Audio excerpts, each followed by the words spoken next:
नमस्कार जय जगन्नाथ। जहाँ को बापा चाउल बस्ता गम बस्ता निज धर्म बदल देते पुत्र कतुर आम प्रभु श्री जगन्नाथ भजन आम केमी आशा कर।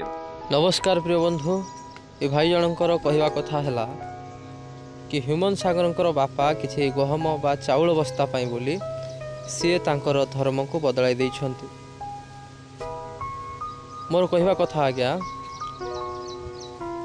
तांकर व्यक्तिगत कौन होइछि तांको जीवन रे से कथा आमे जानी ना, से कहीं गीत गाइले नाही से कथा मत आमे जानी ना, किंतु ए भाई जन को कहवा कथा टोटाली ख्रिस्टियन समाज प्रति टार्गेट करी कहउछंती जे हिंदू लोक माने चाउल बस्ता गहम बस्ता पाई बोली बा किछि टंका पाई प्रलोभन रे पड़ी हिंदू ख्रिस्टियन हेउछंती। प्रिय बंधु, मोर कहबार कथा है जो देश रे धनदात्री अन्नदात्री साक्षात लक्ष्मी विराजमान अच्छी से देशर लोक मानकर एपरी कौन अभाव हो जाउछि से माने यीशु ख्रीष्ट को विश्वास करुछंती। आपण माने ए भिडियोटी देखंतु तापरे सत्य कौन मु आपण मानकु कहबी। ब्राह्मण कौन ठाकुर ब्राह्मण नुहति किंतु प्रत्येक ब्राह्मण होउचंती ठाकुर से भूली जाइचंती।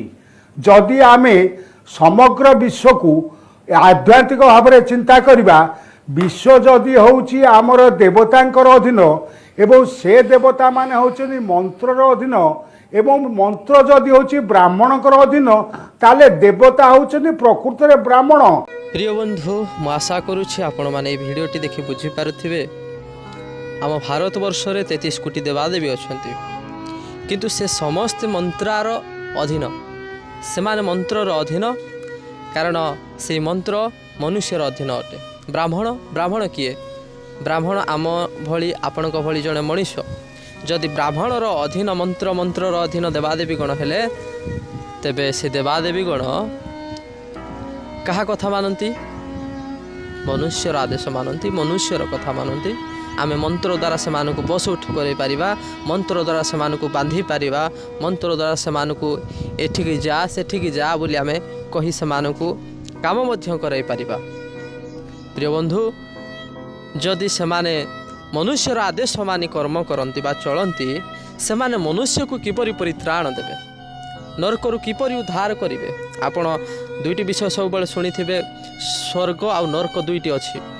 तेणु जो माने पाप करती पापी माने नरक जीवे, आ जो माने धर्म कर्म करि अछंती से माने स्वर्ग राज्य जीवे। प्रिय बंधु, जदि स्वर्ग को जीवा पाई हेले जणे पापी मनुष्य को से किपरि जीव? जदि तार पापर उद्धार न पाइब से जाई परिबो नाही। बाइबल कहे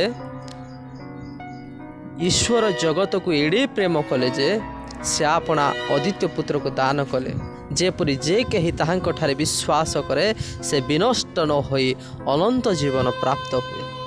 प्रिय बंधु, प्रभु जीशु निजे कहिले, मो पथ मो सत्य मो जीवन, मो देई न गले पितांक निकट को कही जाई पारे नाही। तेणु पुत्र रूप में यीशु ख्रीष्ट ई जगत को आसीथिले पापी मान को परित्राण करबा निमंते। सेथिपाई आज अनेक लोक, अनेक ज्ञानी गुणी व्यक्ति माने से माने देवादेवी मान को छाड़ी प्रभु यीशु ख्रीष्ट निकट को जाउछंती। काहेकि ना परित्राण पाइबा आशारे। आ जी भी जाइछि से परित्राण पाइछि, पापर मुक्ति पाइछि। कहीं चाउल बा गहम बा टंका पैसा आशारे ख्रीष्ट निकट को जाए नहीं। आशा करुछि ए भिडियोटी से भाई को निकट रे पहुँचब। प्रभु निकट रे मोर प्रार्थना, जदि से भाई पापर परित्राण पाइबा इच्छुक अटंती तेबे प्रभु यीशु ख्रीष्ट निकट को आसंतु। एपरि काठू 2 पैसा पाइबा आशारे बा 2 पैसा रोजगार करने आशारे स्वयं सृष्टिकर्ता विरुद्ध एपरि कथा न कहतु। नमस्कार।